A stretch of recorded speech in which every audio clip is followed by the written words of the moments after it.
앙골라의 중요한 순간이 바로 오늘 일어났다는 걸 아세요? 포르투갈어권 국가 중 두 번째로 큰 앙골라는 유구한 역사를 가졌죠. 구석기 시대부터 사람이 살았고 13세기에는 국가를 형성했어요. 강력한 콩고 왕국이 이들 왕국 중 패권을 잡았죠. 1483년 포르투갈 탐험가들이 처음 도착해 콩고와 관계를 맺었어요. 남쪽에는 은동고와 마탐바 왕국이 있었고요. 포르투갈은 16세기에 해안을 식민지화하기 시작했어요. 콩고는 포르투갈과 세 차례 전쟁을 벌였고 포르투갈은 은동고를 정복했죠. 19세기 노예 무역 금지로 콩고 경제는 큰 타격을 입었어요. 그 후 유럽 정착민들이 내륙으로 더 이동했죠. 오늘날 앙골라가 된 포르투갈 식민지는 20세기 초까지 현재 국경을 이루지 못했어요. 오늘 2월 22일은 1975년 포르투갈이 앙골라의 독립권을 인정한 날이에요. 이것은 포르투갈에서 서명된 알보르 협정을 통해 이루어졌죠. 과도 정부를 수립하고 1975년 11월 11일 완전 독립을 예정했어요. 이 협정은 앙골라의 주권을 향한 중요한 단계였죠. 비록 내전이 뒤따랐지만 이날은 자치로 가는 길을 확고히 했어요. 수세기 동안의 포르투갈 식민 통치를 공식적으로 끝냈고요. 이날의 유산은 오늘날 앙골라를 여전히 형성하고 있어요. 한 국가의 자유를 향한 끊임없는 투쟁을 상기시켜주죠. 이것이 오늘의 역사예요. 내일 봐요.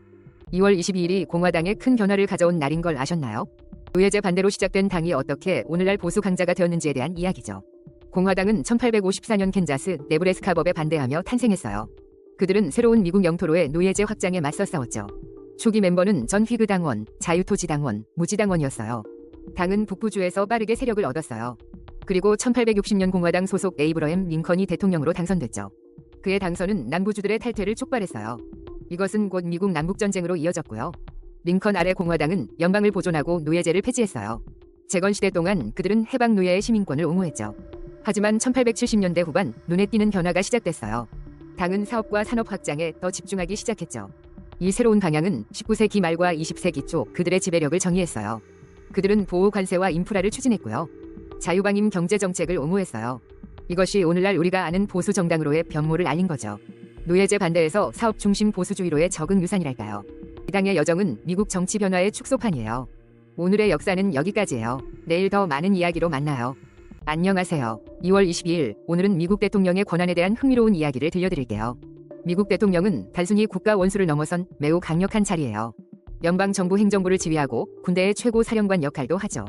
1789년 초대 대통령 조지 워싱턴 취임 이래로 대통령 권한은 꾸준히 성장해왔어요.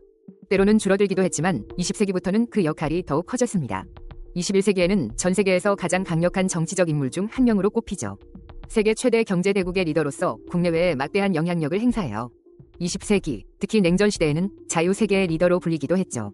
미국 헌법 제2조는 대통령에게 행정권을 부여하며 행정부를 설립한다고 명시해요. 이 권한에는 연방법 집행과 연방 공무원 임명 책임이 포함됩니다. 프랭클린 D. 루즈벨트 대통령 시절 대통령 권한은 크게 확장되었어요. 이는 20세기 초부터 대통령 역할 증대의 중요한 전환점이었죠. 조지 W. 부시 대통령 시기에도 대통령 권한의 확장이 몇 차례 있었습니다. 특히 외교 분야에서 대통령의 역할은 헌법에 명시된 대로 중요해요. 대통령은 대사를 임명 및 접수하고 외국과 조약을 체결할 권한이 있습니다. 이것은 미국이 국제사회에서 리더십을 발휘하는 데 필수적인 요소예요. 이처럼 대통령의 권한은 시대의 흐름과 함께 변화하고 발전해왔습니다. 오늘날 대통령은 세계에서 가장 영향력 있는 자리 중 하나로 평가돼요. 이들의 결정 하나하나가 전 세계에 미치는 파급력은 상상 이상이죠. 오늘의 역사였습니다. 내일 또 다른 흥미로운 이야기로 만나요. 2월 22일 무슨 흥미로운 일이 있었는지 아세요? 오늘은 강력한 군함, 전함의 역사를 되짚어볼게요. 1880년대 후반 거대한 전함이 바다의 지배자로 등장했죠. 두꺼운 장갑과 강력한 대포를 자랑하는 거함이었어요. 돛담배 전열함에서 증기선, 철갑함으로 발전했죠. 1870에서 80년대 실험 끝에 영국 로열 소버링급으로 디자인이 표준화되었어요. 이것이 프레드레드노트 전함의 시초였죠. 이 전함들은 주로 사문의 대구경포와 중구경포로 무장했어요. 전 세계 해군 강대국들은 수십 척의 프레드레드노트를 건조했죠. 하지만 이들은 실제로 큰 전투를 많이 치르진 못했어요. 두 번이 주요 전함 전투만 기록되었죠. 1898년 스페인 미국 전쟁과 1904년 러일 전쟁이 그것입니다. 이후 영국은 혁명적인 HMS 드레드노트를 진수합니다. 이 배는 모든 중구경포를 버리고 오직 신문의 대구경포로 무장했어요. 이것은 드레드노트급 전함시대의 서막을 알렸죠. 다른 해군 강대국들도 빠르게 자신들만의 드레드노트를 만들었어요. 하지만 1940년대 항공모함 등장으로 전함은 점차 의상을 잃게 됩니다. 가장 강력했던 군함, 전함의 시대는 그렇게 막을 내렸죠. 한 시대를 풍미했던 바다의 거인, 전함의 이야기였습니다. 오늘의 역사였어요. 내일 또 만나요. 2월 22일, 오늘은 붉은 군대에게 중요한 날이에요. 붉은 군대는 소련의 강력한 군사 조직이었죠. 1918년 1월, 새로운 소련 공화국을 지키기 위해 창설됐어요. 러시아 내전 당시 주적은 백군이었죠. 1922년부터는 소련의 육군과 공군 역할을 했고요. 특히 제2차 세계대전 때는 엄청난 규모를 자랑했어요. 2차 대전 동안 3,400만 명의 군인이 붉은 군대에서 복무했고 그중 800만 명은 비슬라브계 소수민족이었죠. 연합군의 승리에 가장 큰 지상군 전력을 제공했어요. 동부 전선에서의 작전은 특히 중요했어요. 독일 국방군과 무장친위대 사상자의 75에서 80%가 붉은 군대에 의해 발생했죠. 결국 붉은 군대는 독일의 수도 베를린을 점령했어요. 이로써 유럽에서의 전쟁은 결정적으로 종식됐죠. 만주 침공은 일본의 무조건 항복에도 기여했어요. 공식적으로 630만 명이 넘는 붉은 군대 병사들이 전사했고 450만 명은 실종됐는데 대부분 포로로 잡혔어요. 1946년 2월 소련군으로 이름이 바뀌었죠. 소련 해체 후 그 대부분은 러시아 지상군이 되었어요. 붉은 군대의 유산은 부인할 수 없으며 현대 군사 역사를 형성했죠. 오늘의 역사였습니다. 내일 또 만나요. 오늘 같은 날 카리브해 작은 섬나라 세인트루시아에 아주 특별한 일이 있었어요. 바로 1979년 2월 22일 이 아름다운 섬이 마침내 완전한 독립을 선언한 날이죠. 세인트루시아는 카리브해 동부 윈드워드 제도에 속한 아름다운 섬나라예요. 200-400년경 아라와크족, 800년경 탈리나코족이 처음 정착했고요. 유럽인 중 프랑스인들이 1660년에 카리브족과 조약을 맺고 정착했죠. 하지만 1663년에 영국이 섬을 장악하며 복잡해졌어요. 영국과 프랑스는 이 섬을 차지하기 위해 무려 14번이나 치열하게 싸웠죠. 그 덕분에 세인트루시아는 서인도 제도의 헬렌이라는 별명을 얻게 돼요. 트로이의 헬렌처럼 아름답고 탐나 끊임없이 쟁탈전이 벌어졌다는 뜻이죠. 나폴레옹 전쟁 후인 1814년 영국이 최종적으로 섬 지배권을 확립했어요. 이후 세인트루시아는 영국의 식민지로 남아있었습니다. 1924년에 제한적 자치정부, 1951년엔 보통 선거권이 도입되었죠. 1958년부터 1962년까지는 서인도 연방의 일원으로 활동하기도 했어요. 하지만 주민들은 완전한 자결권을 간절히 원했습니다.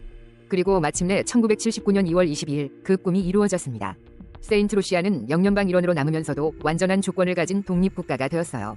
이날은 길고 복잡했던 식민 역사의 종지부를 찍는 중요한 순간이었죠. 작지만 아름다운 이 섬나라는 이제 스스로의 운명을 개척하게 되었습니다.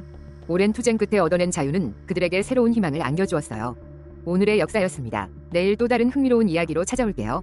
오늘 2월 22일은 가난을 택한 특별한 사람들의 이야기가 시작된 날이에요. 바로 성프란치스코가 창설한 프란치스코회의 시작이죠. 이들은 이탈리아의 성프란치스코가 창립한 가톨릭 단체입니다. 1207년경 설교를 시작한 프란치스코는 1209년 교황인 노첸시오 3세의 스인을 받아요. 그는 예수 그리스도의 삶을 본받아 철저한 가난을 강조했죠. 회원들은 재산을 소유할 수 없었고 설교하며 구걸로 생활했습니다. 이들의 검소한 생활은 회색 수도사라는 별명으로 불리기도 했어요. 프란치스코는 클라라 성녀의 도움으로 가난한 클라라 수녀회를 세웁니다. 그들은 길거리에서 설교하고 교회 건물에서 머물렀죠. 초기 프란치스코회는 극심한 가난 속에서도 활발히 활동했어요. 이들의 가르침은 클라라, 안토니오, 엘리사벳 성인에게도 큰 영향을 주었습니다. 프란치스코회는 남성 수도회, 여성 수도회, 그리고 제속단체로 구성돼요. 이들은 가톨릭에서 가장 큰 남성 수도회 중 하나인 작은 형제회를 포함하죠. 19세기 후반부터는 루터교, 성공회 등 개신교에서도 프란치스코회가 생겨났습니다. 심지어 여러 교파 신자들이 함께하는 에큐메니컬 공동체도 존재해요. 재산 소유 금지라는 엄격한 규칙은 나중에 완화되기도 했죠. 하지만 프란치스코회의 정신은 지금까지 이어져 오고 있습니다. 가난을 통한 봉사와 사랑의 정신이 여전히 빛을 발하는 것이죠. 이들의 이야기는 단순한 종교를 넘어선 인류애를 보여줍니다. 오늘의 역사였습니다. 내일 또 만나요. 오늘 2월 22일은 스코틀랜드 역사에서 중요한 사건이 있었던 날이에요. 바로 로버트 2세와 관련된 흥미로운 이야기죠. 로버트 2세는 1316년 3월 2일에 태어났어요. 그는 스코틀랜드의 6대 하이 스튜어드 월터 스튜어트의 아들이었죠. 어머니는 영웅 로버트 1세의 딸 마조리였어요. 마조리는 1317년 사고로 사망했고 어린 로버트가 후계자로 지명됩니다. 하지만 데이비드 2세가 태어나면서 그의 위치는 바뀌었어요.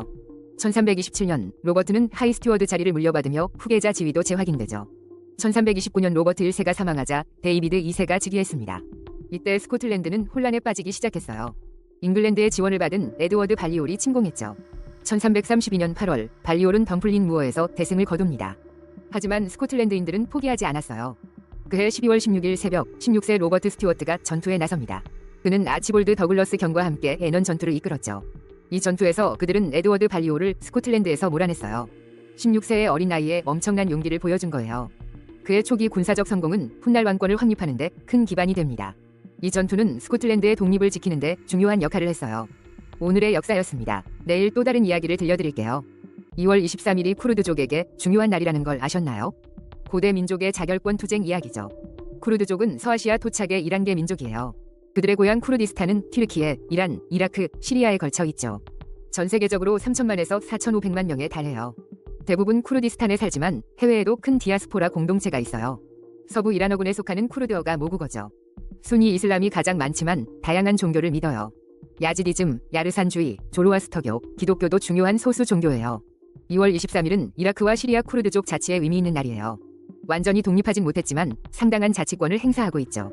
이라크 내 쿠르디스탄 지역은 자체 정부와 군대를 가지고 있어요. 이 자치는 1990년대 초 걸프전 이후 확고해지기 시작했어요. 시리아에서는 내전 중 쿠르드족이 자치 정부를 세웠죠. 이는 지역 분쟁과 동맹 변화 속 복잡한 과정이었어요. 그들의 인정과 권리를 위한 투쟁은 오늘날까지 계속되고 있죠. 쿠르드족의 경험은 회복력의 강력한 증거예요. 지정학적 도전에도 불구하고 그들의 문화적 정체성은 강하게 남아있어요. 오늘날 그들의 이야기는 전 세계 자결권 추구의 중요성을 보여줘요. 오늘의 역사였습니다. 내일 또 만나요. 오늘 2월 23일 미국 역사에 중요한 사건이 있었어요. 스페인령 서플로리다의 모바일이 미국에 합병된 날이죠. 알라바마는 원래 다양한 원주민 부족의 고향이었고 16세기부터 18세기 초까지 스페인과 프랑스 영토였어요. 특히 모바일은 1702년 프랑스 식민지 수도로 세워진 유서 깊은 도시입니다. 영국이 차지했다가 미국 독립전쟁으로 다시 잃었죠. 하지만 모바일은 스페인령 서플로리다의 일부로 남아있었어요. 1812년 미국은 스페인과 영국을 압박했고 1813년 2월 모바일을 점령하기로 결정합니다. 윌킨슨 장군 지휘 아래 미 육군 제3보병대가 모바일로 향했죠. 스페인군 수비대는 매우 적어 저항하기 어려웠어요. 1813년 4월 13일 미국군은 칼론 요새에 도착했고 윌킨슨 장군은 항복을 요구했어요. 스페인군은 무력 충돌 없이 항복할 수밖에 없었죠. 모바일은 미국 영토인 미시시피 준주에 합병되었어요. 이 사건은 미국의 서부 확장에 중요한 발판이 됩니다. 모바일은 알라바마의 중요한 항구 도시로 발전했죠. 오늘날 알라바마는 딕시의 심장이라 불리는 역동적인 주로 성장했어요. 이런 역사적 사건들이 모여 지금의 미국을 만들었습니다. 오늘의 역사였습니다. 내일 또 만나요.